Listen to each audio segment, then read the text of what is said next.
Hello भाई, सभी को राम राम। आप सभी का आपके अपने प्यार से यूट्यूब चैनल में स्वागत है, संदीप टेक्निकल क्लासेस में। और जो आपके लिए हम संविधान की क्लास करा रहे थे, उम्मीद करता हूँ आपको सारी क्लासेस पसंद आ रही होंगी। इससे पहले भी हम कुछ क्लासें और दे चुके हैं, वो जाना प्लेलिस्ट में देखना, हमने प्लेलिस्ट बना दी है उसकी। और अगर जो आपको ये वीडियो पसंद आ रही हो और आपको ये हमारी PDF चाहिए हो, तो आप सभी हमको बोल सकते हैं, ठीक है।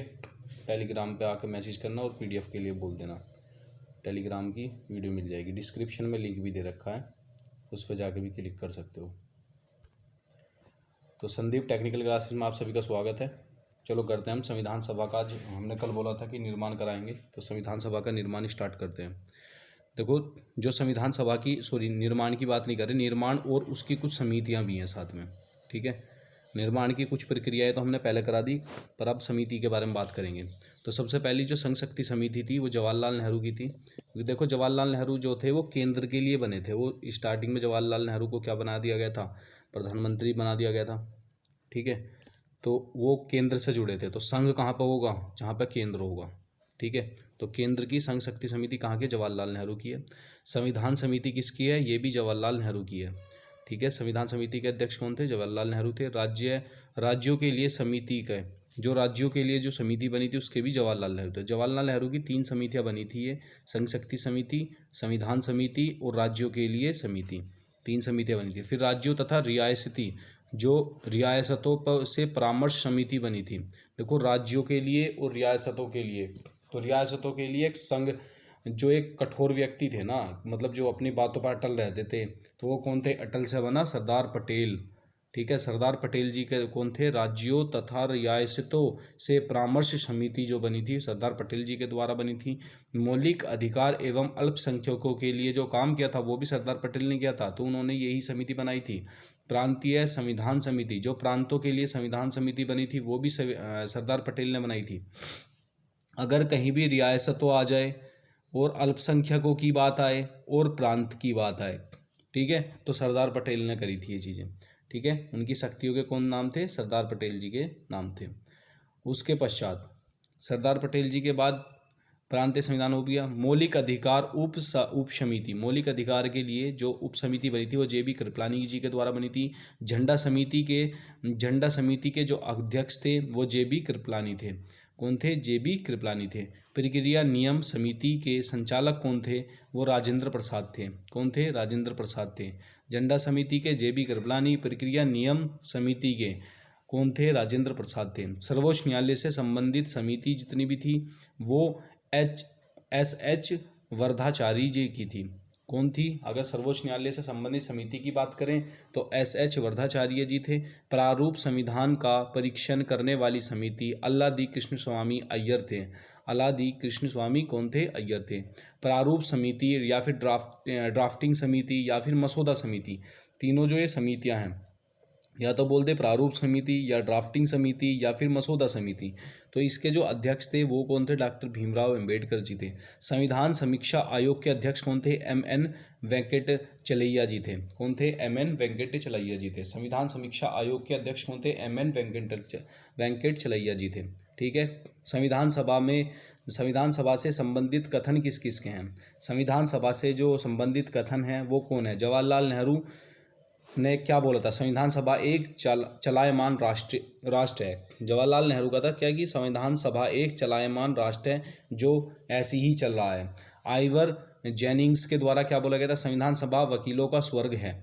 यानी कि आइवर जेनिंग्स के द्वारा क्या बोला गया था, कि जो संविधान सभा है वो वकीलों का क्या है, स्वर्ग है। चर्चिल जी के द्वारा क्या बताया गया था, कि संविधान सभा केवल हिंदुओं का संगठन है। संविधान सभा किसका है, केवल हिंदुओं का संगठन है। और ग्रेनविल आइंस्टीन किसने बोला था, ग्रेनविल आइंस्टीन संविधान सभा कांग्रेस थी और कांग्रेस संविधान था। ये मोस्ट इंपॉर्टेंट है, किसने बोला था, ग्रेनविल आइंस्टीन ने। ग्रेनविल आइंस्टीन ने कौन सा कथन बोला था, ग्रेनविल आइंस्टीन ने बोला था कि संविधान सभा कांग्रेस है और कांग्रेस ही संविधान सभा है, ठीक है। और जवाहरलाल नेहरू ने क्या बोलता, संविधान सभा एक चलायमान राष्ट्र है। आइवर जेनिंग्स ने बोलता संविधान सभा वकीलों का स्वर्ग है। और चर्चिल ने बोला संविधान सभा केवल हिंदुओं का संगठन है, केवल हिंदुओं का संगठन बताया था इन्होंने। अब देखो, मैंने क्या बोला था आपसे कि संविधान का निर्माण, अब देखो निर्माण से संबंधित क्या चीज़ें हैं। 9 दिसंबर 1946 को, अब देखो ये कुछ क्वेश्चन हैं और ये क्वेश्चन हमें सॉल्व करने हैं। तो आज की वीडियो में हमारे क्वेश्चंस भी रहेंगे और ये क्वेश्चंस कितने रहेंगे टोटल मिला के हमारे पास हैं ये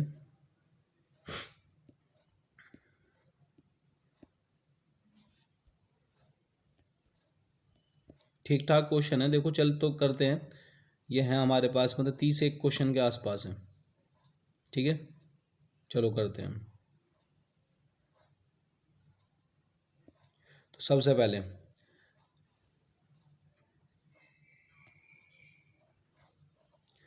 पहले देखते हैं कि 9 दिसंबर क्या है ये,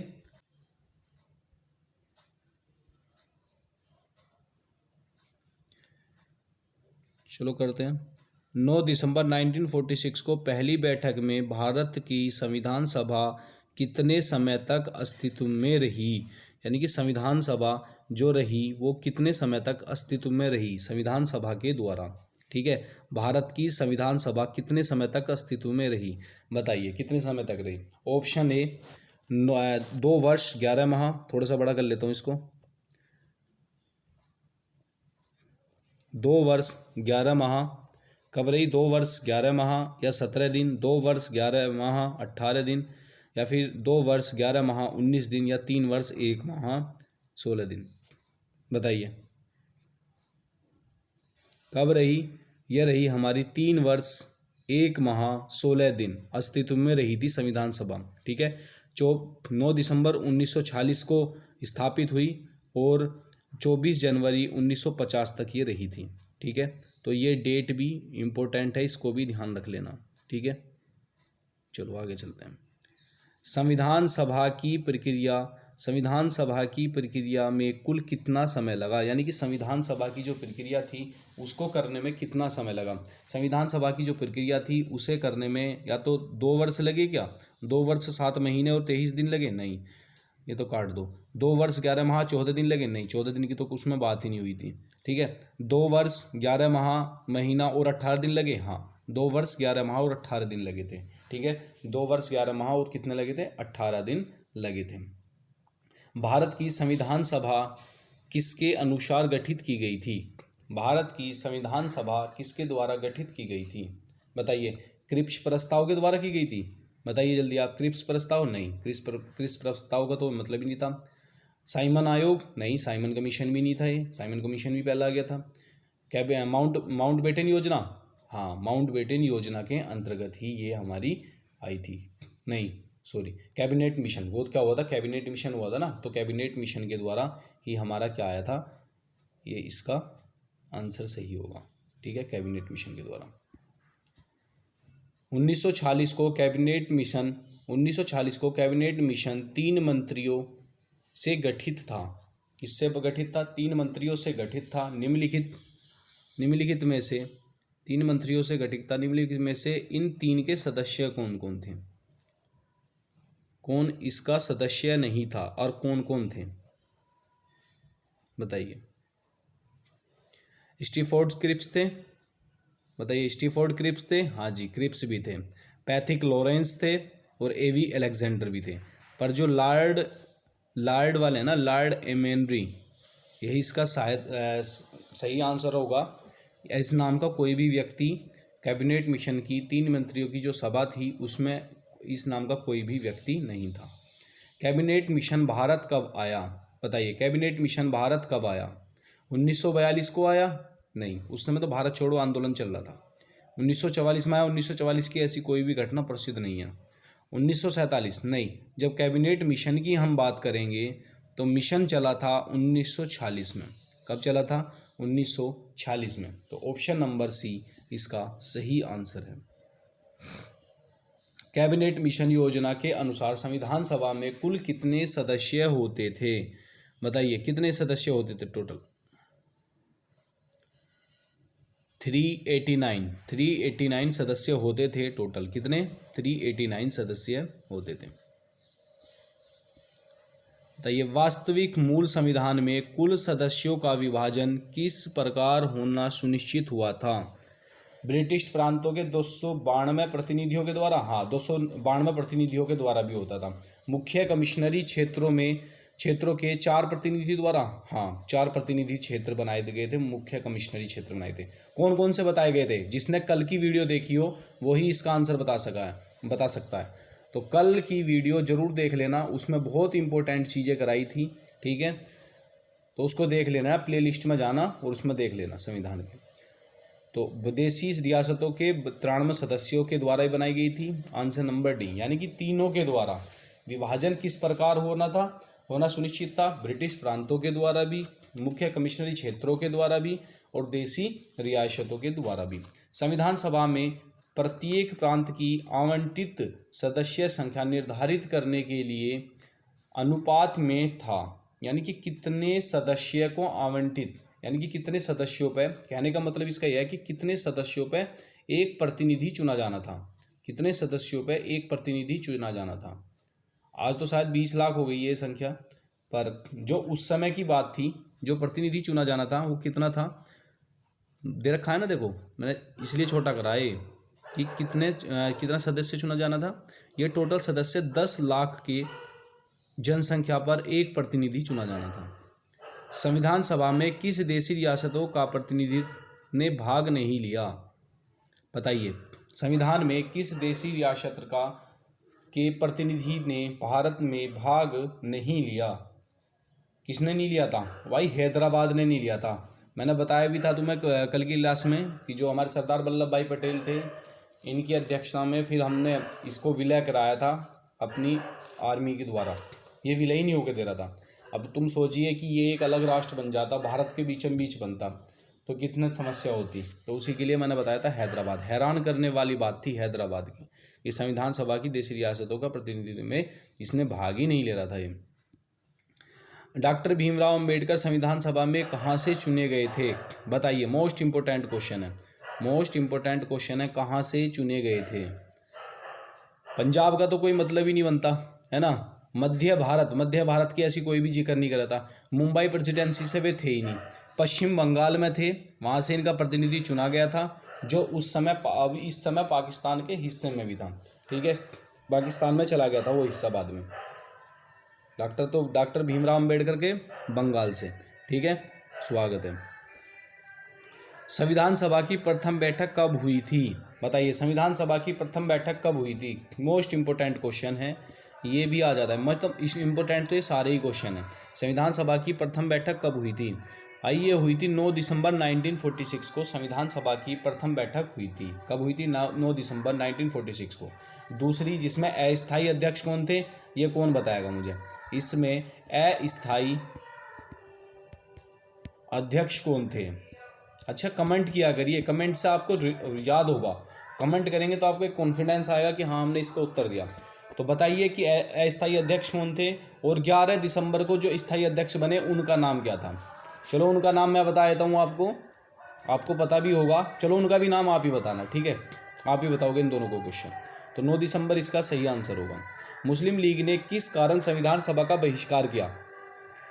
बताइए, मुस्लिम लीग ने किस कारण संविधान सभा का बहिष्कार किया? मुस्लिम लीग संविधान सभा का अध्यक्ष किसी मुसलमान को बनाना चाहती थी? ऐसे तो उन्होंने कोई मांग ही नहीं करी थी। मुस्लिम लीग को संविधान सभा में उचित प्रतिनिधित्व नहीं मिला था। नहीं भाई, उसमें सबको प्रतिनिधित्व मिल रहा था, उसमें तो ऐसी किसी की बात नहीं थी, सबके लिए था वो तो, ठीक है। उस समय सबसे ज़्यादा जो ऊंच नीच की बातें थी ना, वो SC और ST के लिए थी। जब उनको वो दर्जा मिल रहा था तो मुस्लिमों को क्यों नहीं मिलेगा? उनको भी मिल रहा था, ठीक है। मुस्लिम लीग मुस्लिमों के लिए एक अलग संविधान सभा चाहते थे। हाँ, ये बात सच थी कि वे क्या कह रहे थे कि हम सब के लिए एक अलग से संविधान, लीग के जो थी मुस्लिम के लिए एक अलग से संविधान सभा चाहते थे, ठीक है। तो यही मेन कारण था। एक कर भारत वाला आ गया भैया, कूड़े वाला ख्वाजा अभी होगी। चलो मैं अभी थोड़ी देर के लिए रोक देता हूँ, फिर उसके बाद दोबारा स्टार्ट करता हूँ उसको। चलिए, तो मुस्लिम लीग की मुस्लिमों के लिए एक अलग से किसकी मांग कर रहे थे? संविधान की मांग करना चाहते थे, ठीक है। चलो आगे बढ़ते हैं। ऑप्शन नंबर सी उसका सही आंसर था। संविधान सभा द्वारा, किसके द्वारा? संविधान सभा के अस्थायी अध्यक्ष कौन थे? संविधान सभा के अस्थायी अध्यक्ष कौन थे? देखो अभी ऊपर भी क्वेश्चन पूछा था मैंने, ये 9 दिसंबर को बने थे अस्थायी, और स्थायी बने थे 11 दिसंबर को। ठीक है, 1900 अस्थायी बने थे। तो कौन थे? डॉक्टर सच्चिदानंद सिन्हा। तो कौन थे हमारे जो 9 दिसंबर को बने थे हमारे, कौन बने थे बताओ सर? बी एन राव बने थे, बी आर अम्बेडकर बने थे, डॉक्टर सच्चिदानंद सिन्हा बने थे। बताइए कौन बने थे? ठीक है, एक तो 9 दिसंबर को बने थे, एक बने थे हमारे 11 दिसंबर को। तो जो 9 दिसंबर को बने थे वो तो बने थे हमारे सच्चिदानंद सिन्हा जी बने थे, और जो हमारे 11 दिसंबर को बने थे वो बने थे डॉक्टर राजेंद्र प्रसाद। तो सही इसका आंसर क्या होगा? संविधान सभा के जो अस्थायी अध्यक्ष नियुक्त किए गए थे वो डॉक्टर सच्चिदानंद सिन्हा किए गए थे। तो इसका सही आंसर क्या है? इसका सही आंसर है डॉक्टर सच्चिदानंद सिन्हा थे। ठीक है, और इसका जो 9 दिसंबर 11 दिसंबर को बने थे, 11 दिसंबर को कौन बने थे? 11 दिसंबर को बने थे हमारे डॉक्टर राजेंद्र प्रसाद। कौन बने थे? राजेंद्र प्रसाद जी बने थे। ठीक है, ऊपर की तरफ चलो। संविधान सभा के स्थायी अध्यक्ष कौन थे? बताइए स्थायी अध्यक्ष कौन थे? अभी बताया इसका आंसर, बताइए, आपको बताना इसका आंसर। अरे भाई डॉक्टर राजेंद्र प्रसाद ही तो थे। संविधान सभा के संवैधानिक सलाहकार कौन थे? मोस्ट इंपोर्टेंट क्वेश्चन, संवैधानिक सलाहकार कौन थे संविधान सभा के?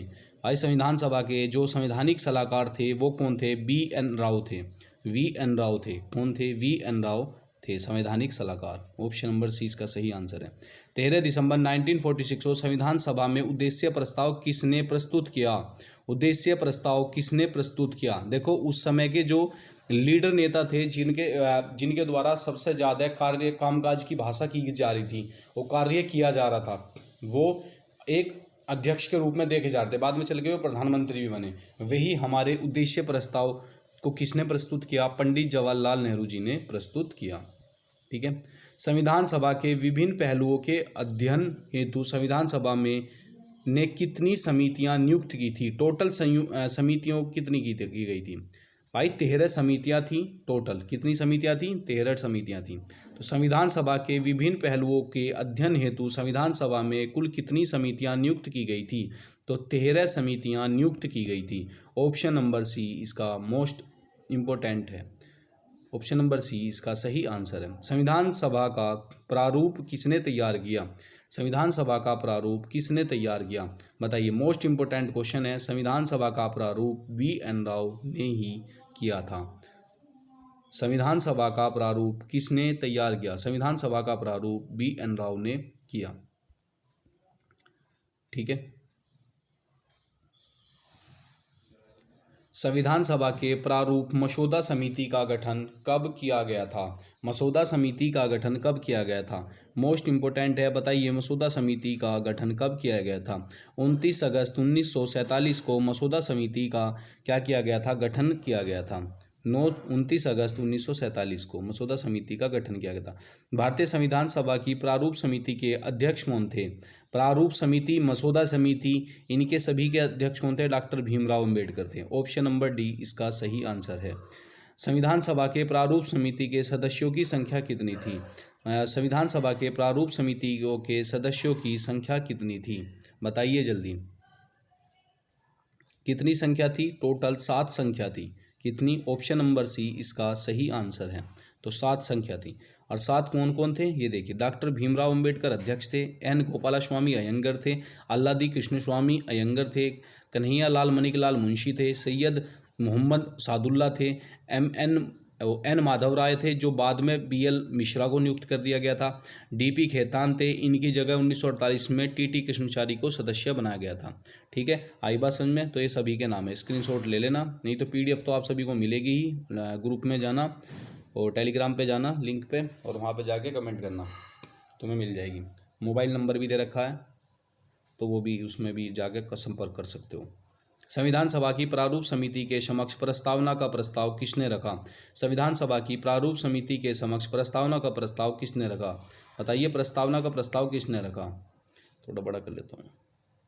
किसने रखा प्रस्तावना का प्रस्ताव? प्रस्तावना का जो प्रस्ताव रखा वो पंडित जवाहरलाल नेहरू ने रखा। ऑप्शन नंबर डी इसका सही आंसर है। निम्नलिखित में से कौन प्रारूप समिति के सदस्य नहीं थे? प्रारूप समिति के सदस्य कौन नहीं थे? बताइए जल्दी, प्रारूप समिति के सदस्य कौन नहीं थे? देखो, प्रारूप समिति के जो सदस्य नहीं थे वो थे doctor Rajendra Prasad. Option number D इसका सही आंसर है। तो डॉक्टर राजेंद्र प्रसाद प्रारूप समिति के सदस्य नहीं थे। आई बात समझ में? भारतीय संविधान सभा की संघीय शक्ति समिति के अध्यक्ष कौन थे? अब देखो, संघ की बात हो गई, संघीय शक्ति समिति के कौन थे? पंडित जवाहरलाल नेहरू थे। मैंने बताया था ना, संघ के बारे में जितना भी कार्य कर रहे थे वो कौन कर रहे थे? पंडित जवाहरलाल नेहरू ही कर रहे थे। ऑप्शन नंबर सी इसका सही आंसर है। संविधान सभा के सदस्यों में अनुसूचित जनजाति के सदस्यों की संख्या कितनी थी? अनुसूचित जनजातियों संविधान सभा के सदस्यों में अनुसूचित जनजाति के सदस्यों की संख्या 33 थी। कितनी थी? 33 थी। भारतीय संविधान सभा में महिला सदस्यों की कुल संख्या कितनी थी? महिला सदस्यों की संख्या कुल कितनी थी? 15 थी। और जो टोटल सदस्यों ने हस्ताक्षर किए थे वो कितने थे? 8 थे। 8 ने हस्ताक्षर किए थे और 7 ने हस्ताक्षर नहीं किए थे। ठीक है, महिलाओं ने। टोटल संख्या कितनी थी? 15 थी। संविधान सभा ने संविधान को कब पारित किया था? संविधान सभा ने संविधान को कब पारित किया था? बताइए जल्दी, मोस्ट इंपोर्टेंट क्वेश्चन है, बताइए। 26 नवंबर 1949 को पारित किया था और पूर्णतः जो लागू कर दिया था वो 26 जनवरी 1950 को कर दिया था।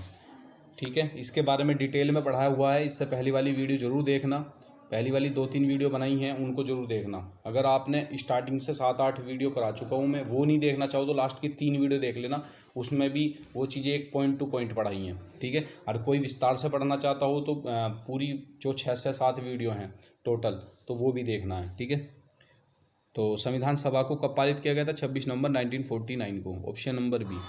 भारत का संविधान सभा किस दिन लागू की गई थी? संविधान किस दिन लागू किया गया था? अभी बताया था 26 जनवरी 1950 को लागू किया गया था। संविधान सभा ने भारतीय राष्ट्रीय ध्वज को कब अपनाया था?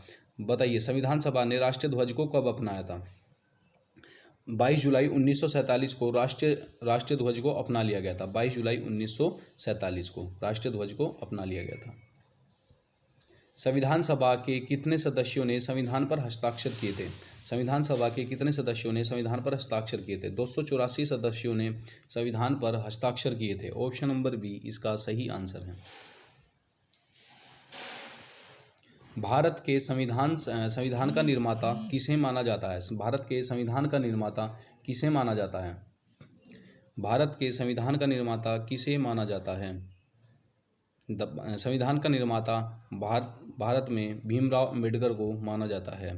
ऑप्शन नंबर बी इसका सही आंसर है। ठीक है, संविधान के स्रोत हम कल पढ़ेंगे। कल हमारी संविधान के स्रोत की वीडियो रहेगी।